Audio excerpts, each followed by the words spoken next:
So it's payday, guys. So today we're going to be requesting the second payout for the month of October, and this is the fifth payout overall on this 400 account. Now I've been trading this since the month of February. This is 9 months down the line, and I've been able to manage through holding this account through drawdowns, the highs, the lows, and everything. The first payout on this 400 account was $120. Today we'll be requesting profit twice in a month, and we're over 10% up.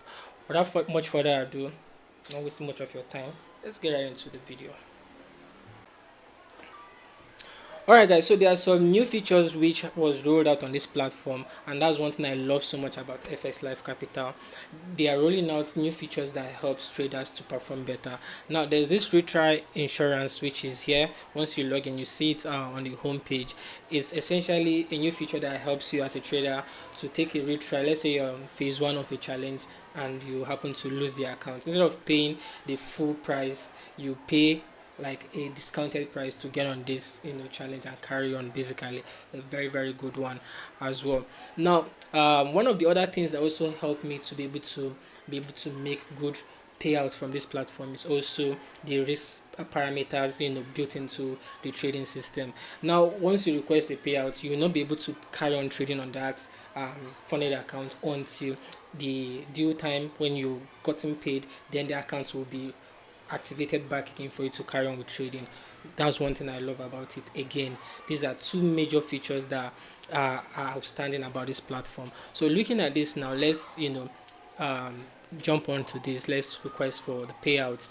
So initially the previous week I requested about $360, and today I'm requesting the second payout. So this is one other thing that I also love about the platform. You get to withdraw your profits bi-weekly depending on the package that you choose. So looking at this here, I'm going to be using stablecoin, and I'm going to be using USD TRC20. I'll pause the video for now so that I can put in my wallet and carry on with the other process, and we'll come back to the video.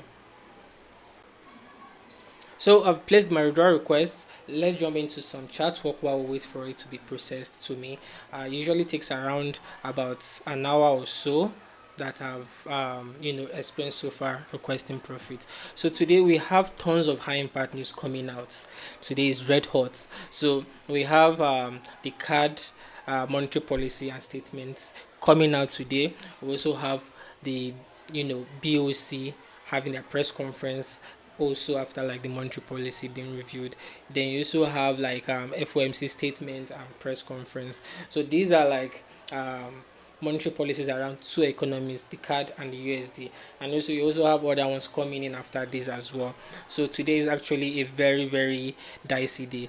If you look at gold happens to be doing this. I'm not so sure what gold wants to do, if it's trying to retest this neckline and essentially trade lower, reject from here and still sell off, or if we're going to continue to buy all the way here. So this FOMC meeting is going to decide what is going to be like the directional move for gold moving on. Now if you look at this here, before now we've had tons of price trending all the way to the upside, which is largely the reason why we are making lots of good trades on gold. It has been trending up, but right until when we started seeing some trade war agreements coming into the discussion, the geopolitical tension is kind of cooling off, and there are other things that might shape up. So the quantitative easing that has been pushing this up with all of the political tension has peaked around this region here, which is where we see gold price is peaked, and we've gone all the way down. So basically what I want to do is I want to stay off the market. I don't have any intention of trading until in the next month, which is November. Basically from Monday next week I'll be actively by my chart, unless I see something that is making more sense tomorrow after today's FOMC.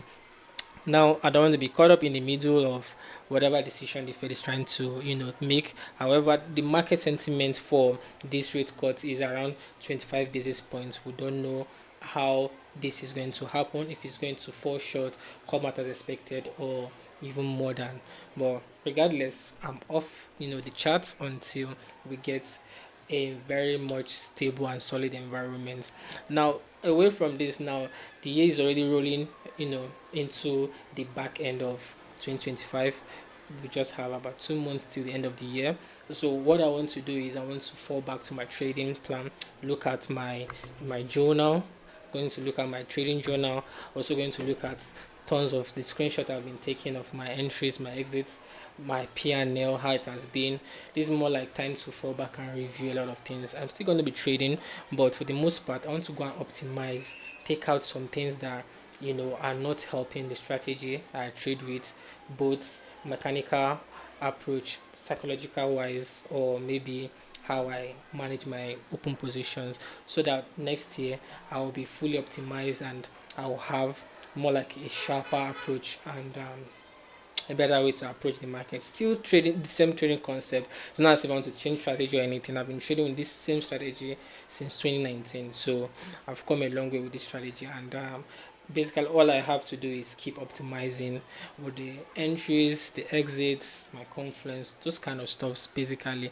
So guys, aside that, yeah, I don't have any other thing for this week trading. I just want to sit back, relax, and kind of rewind and unwind as well.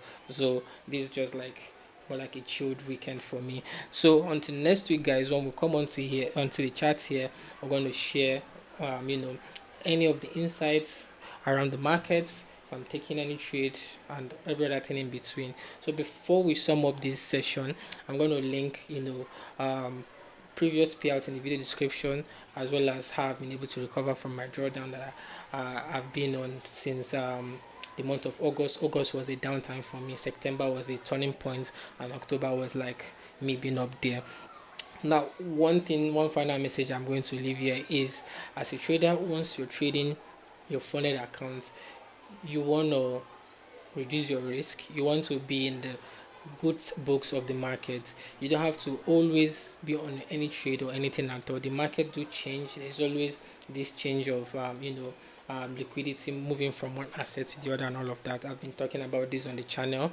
The reason why August was a very dicey month for me was when the CPI figures was messed up and NFP. So I do trade all of those high impact news. Those two news shifts was when I took a hit and I slowly started returning back. I actually took a break off to be able to clear my head and to be able to make good decisions while I'm taking any trade or selecting any pair to trade at all. So some of these nuggets are things I believe is going to be helpful. Do take your time and watch the content. If you have any question, drop them in the comment section. I'll be glad to respond and help as well. Until next time guys, keep it simple. I'll catch you on the next one. Do watch this video here. There's the previous video from last week. I'll see you on the next one guys. Peace.